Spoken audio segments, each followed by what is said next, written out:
Ayun guys, good morning, good morning. At wala tayong masyadong gawain ngayon sa ating trabaho, walang pasok. So nag-decide ako na linisin ng paligid, 'yun.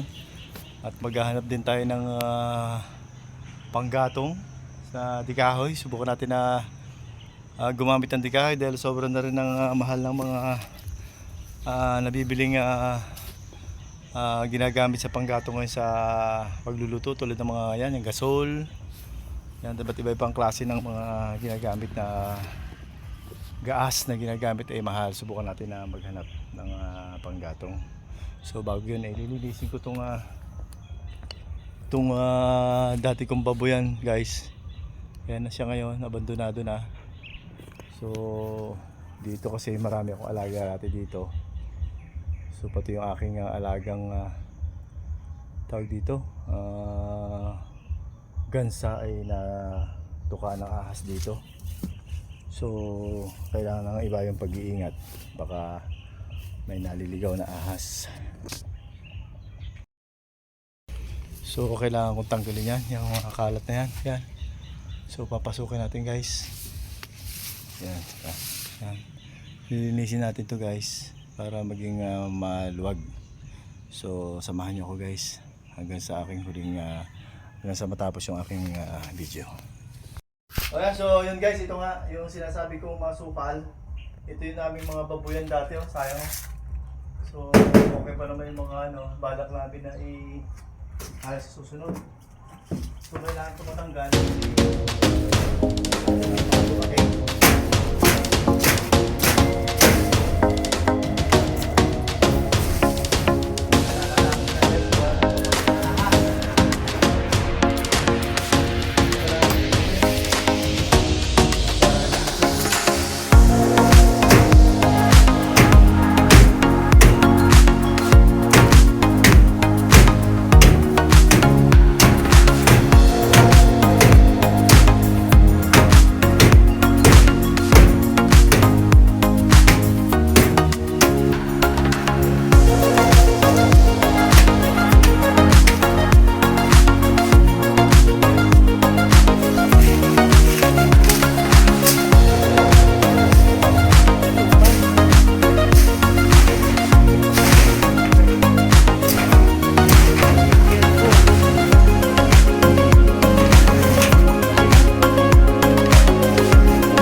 yan to. Sangan.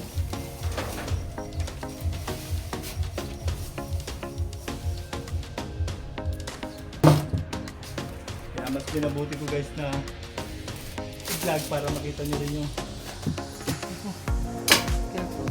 sitwasyon ng aming pamumuhay dito sa Occidental Mindoro.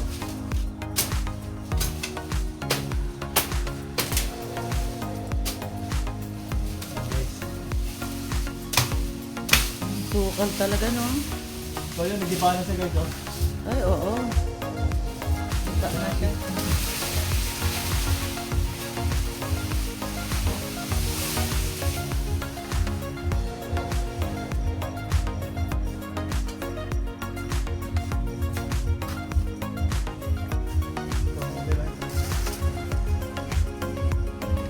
So ito guys, nag-iba na, kung mapansin mo.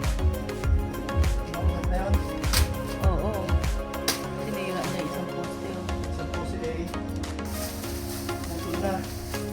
Ilang buwan lang ito eh. Hindi nalinis. Ah, yan guys. Reko, pinik. Ingat. Matinik na dito guys. Ingat. Nahawakan. Klase sa ito. Is. Is yan. Kasi ang hilig na doon sa pinakapuno. Oh, Ay, oo. wala lang po. Tigpasin mo na lang. Wala natin putulin. Hindi siya namakit.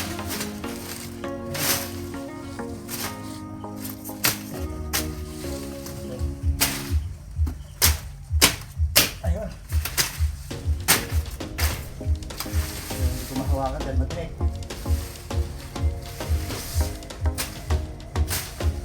Wala lang ito muna.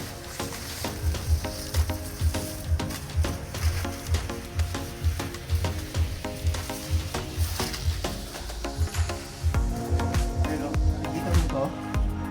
Ito mo ito guys o.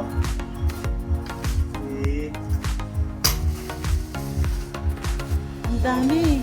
Ano ba yan? Ito ugat, nakikita mo ito ugat. Oh, grabe, oh. Kaya ako makita. Sinira niya na yung isang poste. Kaya natin patayin itong pinaka. Itong ugat, ito. Oo. Para hindi siya. Oo. Nasira yung poste. Posting semento guys, oh, bumagsak. Ayun, bumagsak na yun. Nahila niya.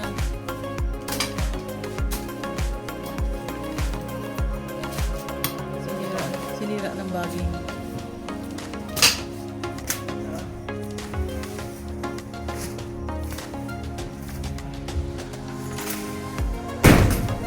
Careful.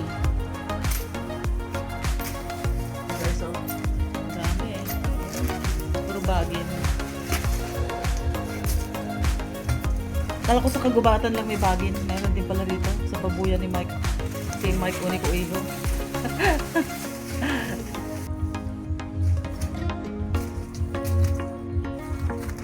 So, hindi na lang guys. At ito. Kasi nung nakaraan guys dito, may dalawa kaming alagang gansa na binigay ng kumpare ko si Kuya Jones. Eh, pinatay. Ang tama ay kagad sa leeg, maaaring cobra. So, kailangan din natin mag-ingat. Baka may cobra na dyan.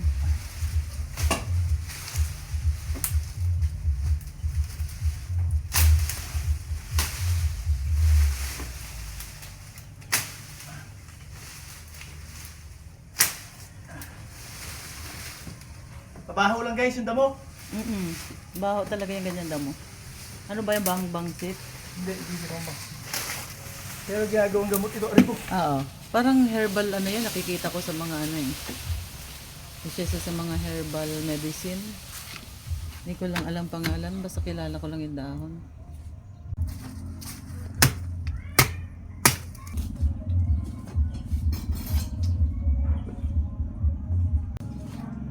Yun, so yun guys, ito.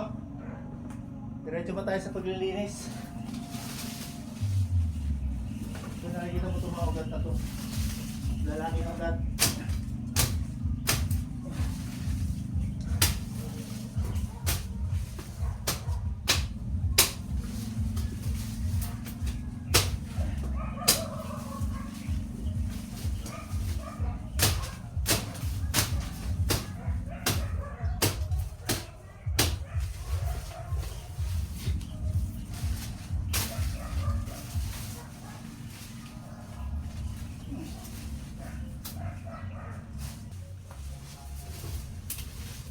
guys, ito, diretso pa rin.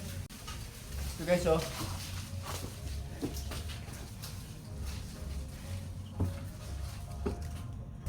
Pwede ko kasi nilabas to. Wala rin. Oo. Hindi rin maganda. So, kailangan pa rin pagkain naman. Oh, sayang ang babuyan, oh. Sayang ang babuyan namin guys, oh. So, pwede na gawin ito, apartment. Pagka nagkapera, apartment na lang.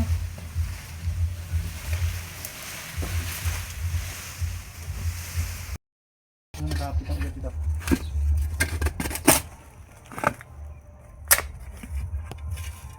Grabe. Malalim na siya. Diba di ba tinanggal yan? Grabe. Lalaki pa siya. Kaso, napakahirap tanggalin.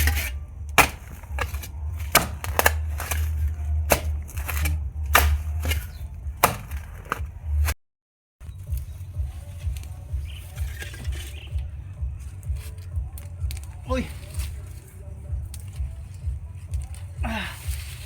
Uy, Superman ah. Hindi kaya guys. Ganda ng lupa. Buhag-hag.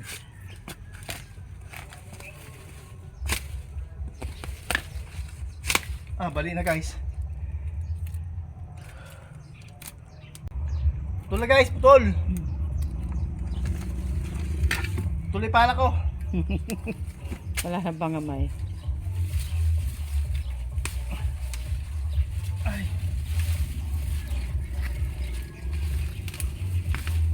Ah!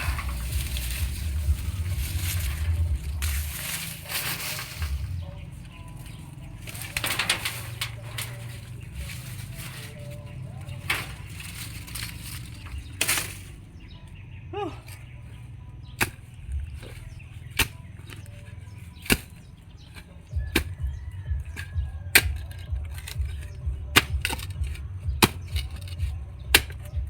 Sakit na sa kamay. Masakit sa mga kamay. Wala kang gloves. Dapat nag-gloves ka.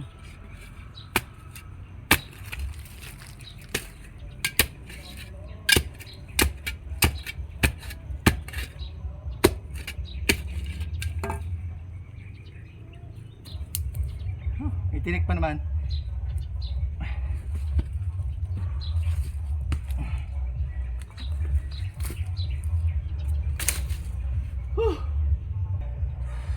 Pagod match. Hindi na ako.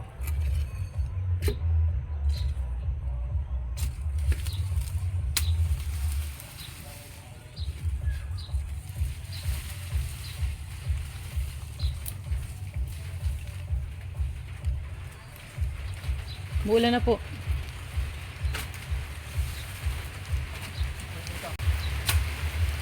Yan guys, inabot na kami ng ulan.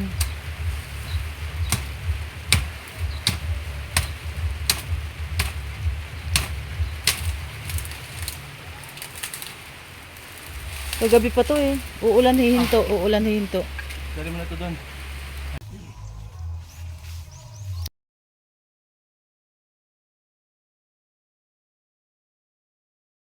Subukan natin magkaluto sa kalangat kahit napakamahal talaga ng mga gasol ngayon. So ito, sisibak tayo. Panggatong guys. Munggo ang ulam, kaya matagal-tagal na palambutan.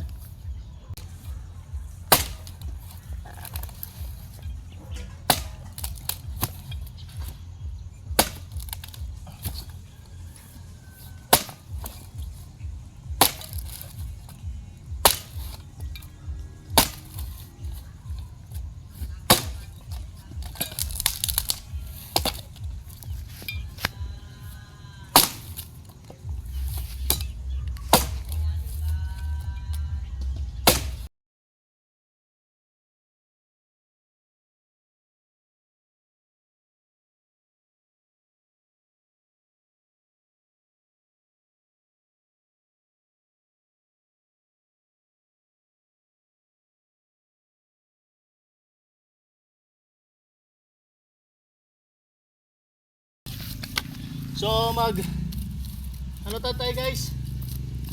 magpaparingas tayo sa kalan na improvised tikahoy. Let's go.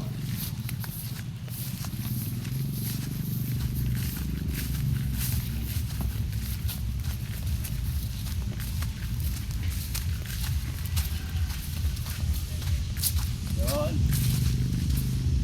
So bulang na gabi, nabasa yung kalanan. So kailangan natin lighter.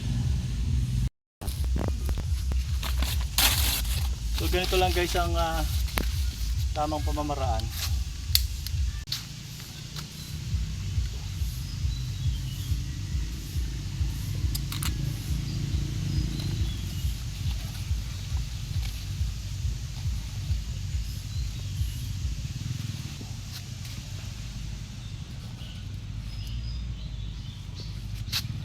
Mahal kasi guys ng gasol. Yan o. So kailangan mo tipid.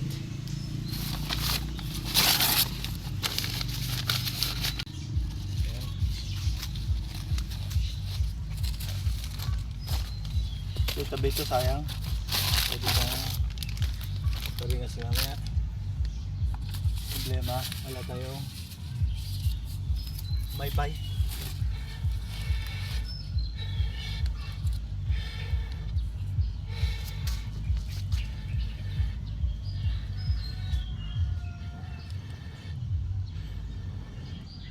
Comment lang po yung mga nakaranas nito.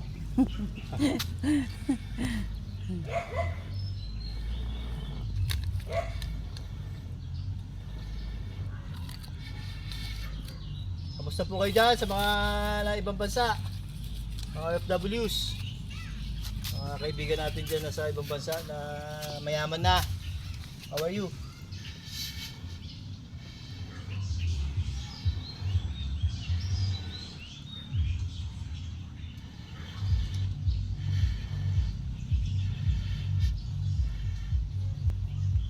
Ayun guys, nakakapagpadingas na tayo. So yun, ganito talaga ang buhay sa probinsya. Okay, very much guys sa inyong patuloy na pagtutok sa akin channel. Thank you. Muli, pinabati ko ang aking mga kaibigan sa ibang bansa, mga OFWs na lagi kong sinasabing kayo po ang bagong bayanan ng ating bansang Pilipinas. Ingat po. Hanggang sa muli. God bless us all.